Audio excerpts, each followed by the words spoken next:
to another video. Today I wanted to talk about some of the things that I brought with me on my most recent bikepacking trip and just talk about things that worked, things that maybe didn't work, and things that I might do differently next time. I used Apogera's Expedition bags for my bikepacking trip and I have no real complaints. They worked really, really well. I have the handlebar pack, I have the saddle pack, and then I have their accessory pocket as well. There was one issue with the accessory pouch. What I was doing is, and this accessory pouch only works with this particular bag, so you can't even use this with a different system. The problem that I ended up having was that I was using this bag to sandwich my sleeping pad on the front of the bike, and it proved to be too much tension for the buckles. And while I was riding over big bumps on the first day, what would happen is that buckle would snap loose. Unfortunately, what that did was it allowed the front accessory pocket to slough down and hit the front tire. And so, I don't know if you guys can see, but there is actually damage to the bag now because of that. It's kind of hard to slow down 50 pounds of bike quickly when this is riding right on the tire. So, it's not a huge deal. It's not waterproof anymore, but I don't really go bikepacking in the rain, so I guess I could probably patch it if it became an issue, or if I have a plan for riding in the rain with these in the future. But it doesn't really bother me. It kind of gives it a story and a little bit more character. But that was the only complaint I had, and maybe I think the buckle system would be better off if it was a strap system like what we have on the back of the handlebar back. But beyond that, I have no other complaints about the Apogera bags. I thought they worked really, really well. High quality bags, would absolutely recommend. For the ride, I was using these Panaracer Gravel King tires. They are 28C tires, which when pumped up on my particular bike and my rims, they were really more like 25C wide. Very impressed with this tire. They were absolute junk in the sand, and that's just what it is, because anytime you have a super narrow tire in the sand, you're gonna have that problem. But I mean, I was going over some pretty crazy terrain in the days leading up to that sandy section, and very sharp rocks, big old rocks like railroad ballast type stuff, going over single track trails, some roots and things like that. These things held up like a dream. I didn't have any flats, which is crazy, but they performed outstandingly, and I would absolutely recommend these tires if you're looking for a decent tire to take on a gravel ride. So on this bikepacking trip, I opted to bring a tent and a sleeping bag and a sleeping pad, which isn't necessarily the most minimalistic way of doing a bikepacking trip, but I guess you could say I'm old school, or it's just what I was raised with. I was raised with tent camping. That's what I was familiar with, and that was my wheelhouse. So I decided to do that.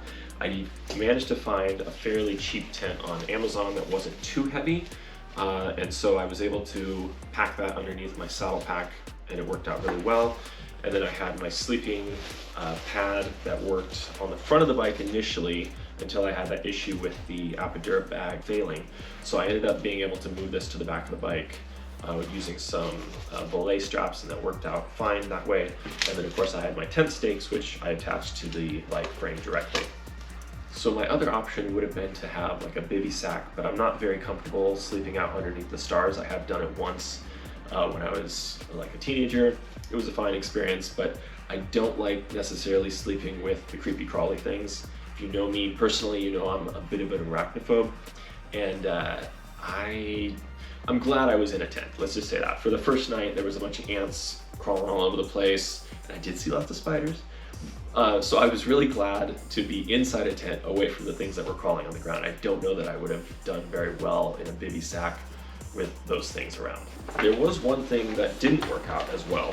This is a Ski to Summit, which is an REI brand, Ski to Summit dry bag that I had wrapped the tent in just to protect it from, the dirt and the dust that I knew I would be picking up on the trail.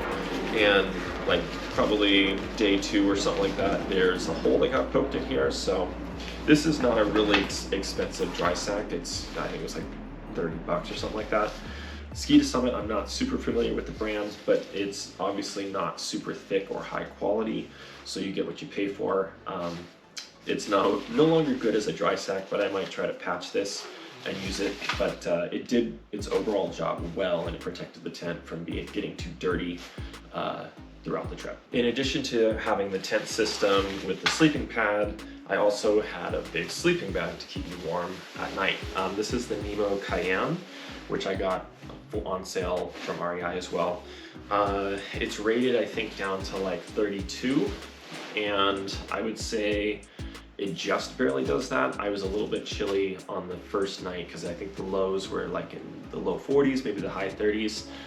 Second night was not a problem being in the desert. I don't feel like the temperature ever got below 50, if that.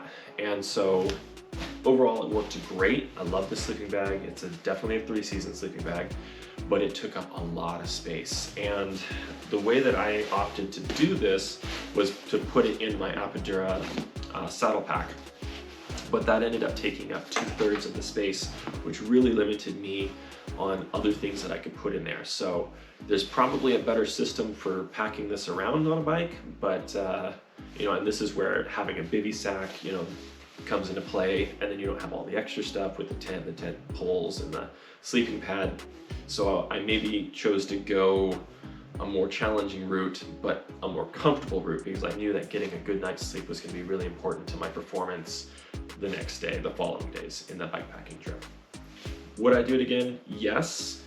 Would I do it again if I was going a longer distance than like 100 miles? I'd have to think about it. I'd have to look at more options to see if that's something that I want to pursue. So these are some of the other things that I wanted to talk about really quick, some of the things that I felt were really essential and that for the most part worked out pretty well for the bikepacking trip. This is the Hydro Pack water reservoir that I brought. It's 3 liters, holds 3 liters of water. I felt like it did really well for what I was using it for. That was a perfect amount of water to bring. Didn't end up being enough in the desert, but that was a different circumstance.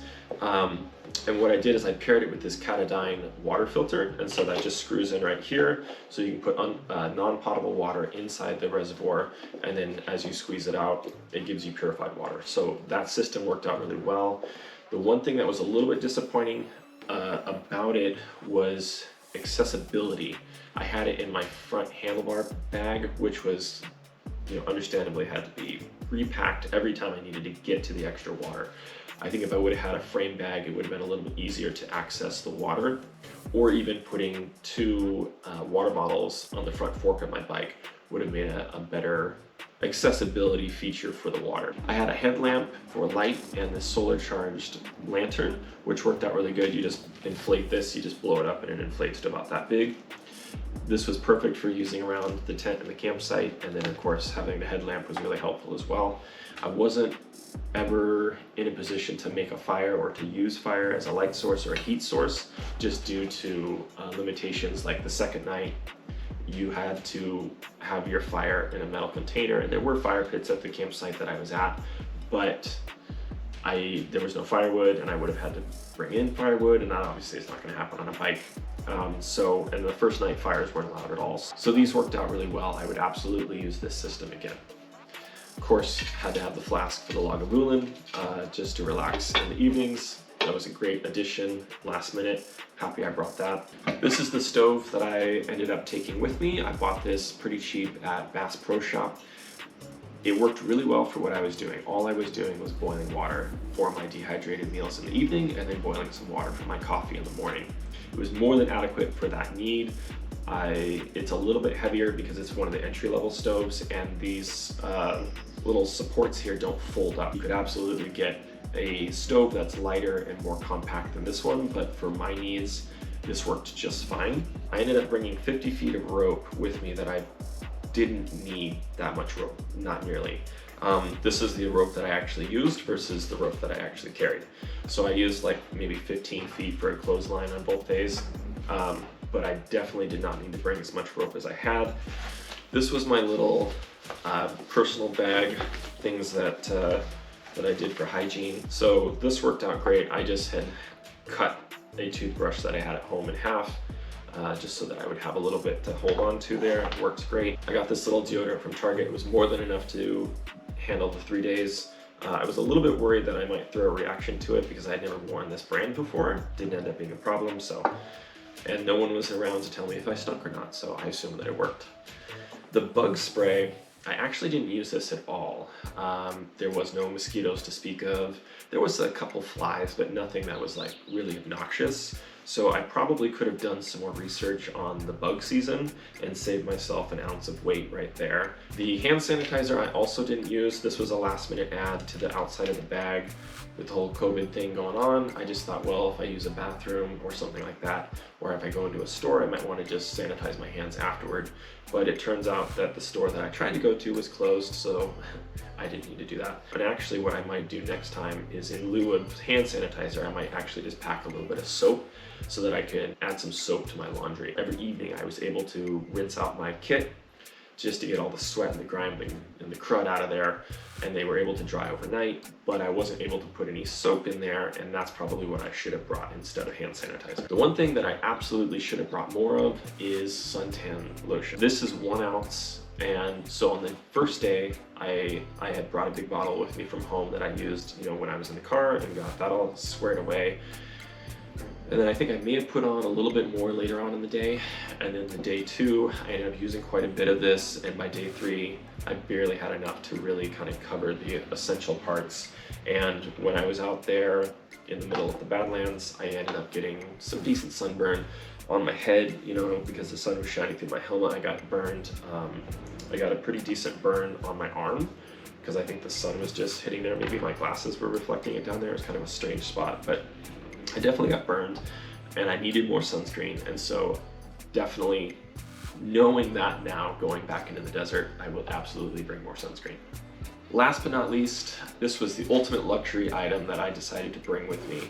And it is the Helinox Chair Zero. It is a camping chair. Super lightweight, ultralight camping chair, a little bit larger than I was hoping for, but I was able to squeeze it onto the back of my pack using some volet straps. And it ended up working out really well, and I'm really, really glad that I had this. It was just after a long day in the saddle, you know, you get to the campsite and you can just relax and sit down in the chair. The only thing I will say about this chair is that it's kind of annoying if you get up out of it. So every time I stood up to go, you know, grab something off the picnic table or to attend to something on my bike, it would blow over in the slightest breeze. So I think maybe the design would be improved by having like a little stake system that you could kind of push the legs down or stake the legs down so that it didn't blow over every time you got up from it. But other than that, it was a really great chair, and I would highly recommend bringing a chair if you can. But it's absolutely a luxury for bikepacking. So there you have it. I could talk for hours and hours and hours about all of the tiny little things that I brought with me on the bikepacking trip and what worked and what didn't work, but I wanted to keep this video a little bit shorter and just get to the point on a few of those things. And so with that, I'm gonna wrap up this video. I hope you guys enjoyed it. If you guys have any questions, throw them down in the comments. I'll be more than happy to answer them. Thanks for watching. I appreciate the support, and I'll see you guys in the next video. Bye.